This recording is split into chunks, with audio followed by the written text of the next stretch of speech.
আমরা অনেক মহান মহিলা শাসকের কৃতিত্বের কথা শুনেছি, কিন্তু আমরা আমাদের বাঙালির এমন এক রানীকে ভুলিয়ে দিয়েছি যিনি ঝাঁসি রানী লক্ষ্মীবাইয়ের মতোই ছিলেন পরাক্রমশালী।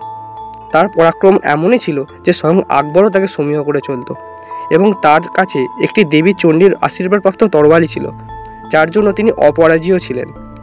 আজকে আমরা জানবো বাঙালির এই বীরাঙ্গনা রানীর কথা। বাংলার ভুরসুটে জন্ম হয় রানী ভবশঙ্করীর। বলে রাখা ভালো, তখন হাওড়া হুগলি জেলাকে একসাথে ভুরসুট বলা হতো, কারণ তখন এখানে তাবর তাবর বণিক বা ভুরসুটেরা বসবাস করত। এই ভুরসুট রাজ্যের পেরো দুর্গের সেনাপতি ছিলেন দীননাথ চৌধুরী, আর ভবশঙ্করী ছিল তারই কন্যা। খুব অল্প বয়সী মা মারা যায়, বাবার কাছেই বড় হয়ে ওঠেন তিনি। খুব অল্প বয়স থেকেই ঘোড়া চালানো এবং যুদ্ধবিদ্যায় পারদর্শী হয়ে ওঠেন। এরপর তিনি যখন বড় হন তখন তার বিয়ে হয় ভুরসুটের রাজ্যের রাজা রুদ্রনারায়ণের সাথে, কিন্তু সন্তান প্রতাপ নারায়ণের জন্মের পরই মারা যান রাজা রুদ্রনারায়ণ।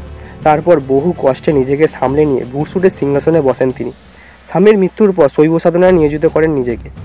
আধ্যাত্মিক জীবনের পাশাপাশি সামরিক ব্যবস্থাকেও ঢেলে সাজাতে শুরু করেন।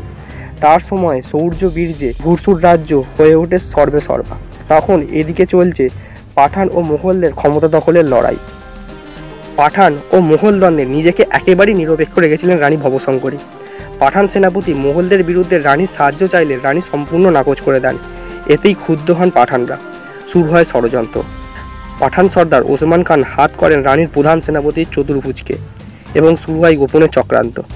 একদিন রানী যখন সন্ধ্যা পুজোর জন্য বাঁশডিঙ্গাগড়ের কালী মন্দিরে যান, তখন আক্রমণ করেন পাঠান সর্দার ওসমান খান। রানী মুষ্টিমেয় কিছু দেহরক্ষীকে নিয়ে যুদ্ধ চালান এবং যুদ্ধের চরম পর্যায়ে গিয়ে তিনি ওসমান খানকে হারিয়ে দেন এবং নিহত করেন।